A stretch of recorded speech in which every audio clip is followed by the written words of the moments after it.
Mardi 6 novembre, bonjour à toutes et à tous et bienvenue pour cette nouvelle édition régionale. L'actualité est près de chez vous en images en 8 minutes avec, comme toujours, vos prévisions météo. C'est de nouveau un temps clair et ensoleillé qui est prévu en ce mardi avec des températures assez exceptionnelles. Presque record aujourd'hui sous le soleil, on aura 16 degrés à Dunkerque, 17 à Calais et à Saint-Omer, jusqu'à 19 degrés de prévu cet après-midi à Lille. La météo ensoleillée mais complète et les prévisions bien sûr après ce journal. À la une tout d'abord pour démarrer cette édition régionale, quelques images du salon Aménago tout au long de la semaine à l'île Grand Palais. C'est la 14e édition de ce rendez-vous annuel de l'habitat avec des dizaines d'exposants et les toutes dernières tendances en matière d'aménagement intérieur et extérieur. L'occasion de s'intéresser ici et d'un peu plus près à la construction passive, cette technique d'architecture pour optimiser la chaleur extérieure et du soleil pour se passer de chauffage à l'intérieur de la maison. Les Hauts-de-France sont d'ailleurs la première région de France en termes de construction passive avec en 10 ans déjà plus de 100 000 mètres carrés bâtis.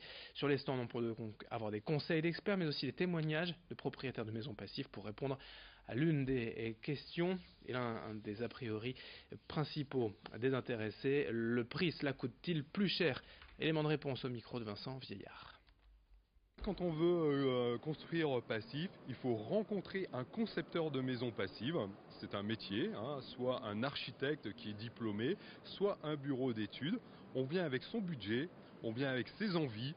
J'aime le bois, j'aime la brique. En fait, une maison passive, on peut faire avec tous les matériaux. C'est une méthode, on fait ça avec tous les matériaux. Et puis, ce concepteur de maison passive va créer votre projet et vous aurez votre nombre de mètres carrés. Et suivant les choix que vous avez faits, on évalue le surcoût entre 0 et 9% par rapport à une maison RT 2012. Par contre, si vous venez déjà avec les plans, avec un projet RT 2012, de transformer en passif, le surcoût est entre 9 et 14%. Dans cette édition également, une bonne nouvelle pour l'économie de la région, la reprise économique dans les Hauts-de-France.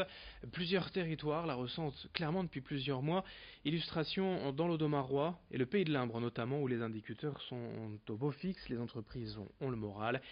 Plutôt bien situé géographiquement entre la métropole lilloise et la côte d'Opale, à proximité des frontières anglaises et belges, le territoire profite aussi d'un bassin d'emploi particulier avec une main-d'œuvre qui a la culture industrielle selon ses élus. Depuis quelques mois, les investissements repartent à la hausse. L'avenir semble porteur pour les entreprises, même s'il y a un bémol, la conversion des emplois en CDI se fait petit à petit. Explication au micro de Corentin Escaillé. Le Pays de l'Imbre bénéficie d'un tissu industriel qui est déjà très prégnant, qui réinvestit dans son outil industriel. Donc déjà ça en soi c'est quand même un indicateur important. On a à la fois une usine qui travaille dans le domaine de la papeterie et une autre dans le domaine de la cimenterie. Et ces deux industries réinvestissent sur le territoire, donc c'est plutôt un très bon signal. Parce que là on est encore, il y a une certaine inertie évidemment entre le moment où l'investissement se fait sur le territoire et le moment où ça a des répercussions sur l'emploi. Je pense qu'on est dans l'entre-deux encore. Vous voyez, au niveau de l'emploi intérimaire, il y a une vraie demande, mais qui n'est pas encore passée de mon point de vue à l'emploi de type CDI. Dans cette édition également, tout autre chose. On vous présente Fastoche, l'application qui gère votre budget et vous permet surtout de connaître les aides sociales auxquelles chacun peut prétendre. En France, on estime en effet aujourd'hui que près de 13 milliards d'euros de prestations ne sont pas réclamés chaque année. C'est en moyenne 500 euros par famille. Alors pour profiter pleinement de l'application et des services, il faut quand même communiquer ses coordonnées bancaires. Mais ensuite, Fastoche se charge de vous calculer vos dépenses fixes mensuelles et en fonction des informations délivrées, l'appli va vous donner calculer les aides auxquelles vous avez droit, genre prime d'activité ou aide à la complémentaire santé. Explication au micro de Céline Nuret. C'est très simple, vous connectez votre compte bancaire à l'application et ainsi l'application elle va pouvoir en temps réel actualiser votre budget. Et votre budget vous le retrouvez sur un onglet qui vous permet de savoir exactement combien vous avez le droit de dépenser jusqu'à la fin du mois. Ce qui est différent de combien vous avez sur votre compte bancaire, parce que peut-être que vous allez avoir des impôts qui vont tomber le mois prochain. Donc il faut en tenir compte. Donc combien vous avez vraiment le droit de dépenser jusqu'à la fin du mois, et on va vous le ramener par jour. Parce que 19 euros par jour, c'est vraiment ce qu'il faut en moyenne que vous teniez si vous voulez finir le mois dans le vert et payer vos factures d'ici la fin du mois et pour les mois suivants. Si vous êtes déjà adepte des huiles essentielles, vous le savez sûrement, il faut faire attention au dosage. Le mélange se fait goutte à goutte, sous peine parfois d'être dangereux pour la santé. C'est en partant de ce constat, de cette contrainte que Marion Wattet et Céline Vignon, deux jeunes nordistes, ont créé la marque Aromade with Love, 100% bio fabriquée en France.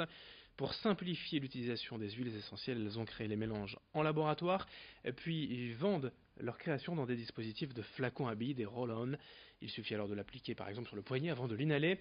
Ces produits se trouvent un peu partout dans la métropole illoise, mais aussi dans certaines pharmacies de la Côte d'Opale, notamment à Huimereux, et sur internet évidemment sur le site aromadewithlove.com. Explication au micro de Xavier Silly. On a associé des synergies d'huiles essentielles bio à des huiles végétales bio, qui sont l'huile d'amande douce, l'huile d'argan et l'huile de germe de blé. Et c'est disponible sous forme de roll-on en fait, qui s'applique sur les poignets. Donc une utilisation et un geste hyper simple pour bénéficier de tous les bienfaits de l'aroma sans risque de toxicité. On sait que ça peut être toxique, c'est à la goutte près, alors qu'avec un produit qui est dilué, comme nos roll-on, l'utilisation est vraiment simplifiée.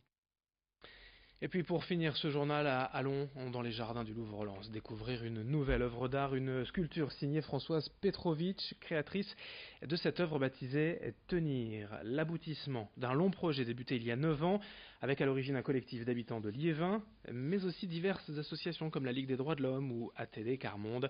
Cette œuvre d'art rend hommage aux plus démunis et incarne le combat contre la misère. Cette sculpture en bronze représente une jeune femme fragile serrant dans ses bras une figure plus petite. Explication complémentaire au micro de Lucille Berthe Constant.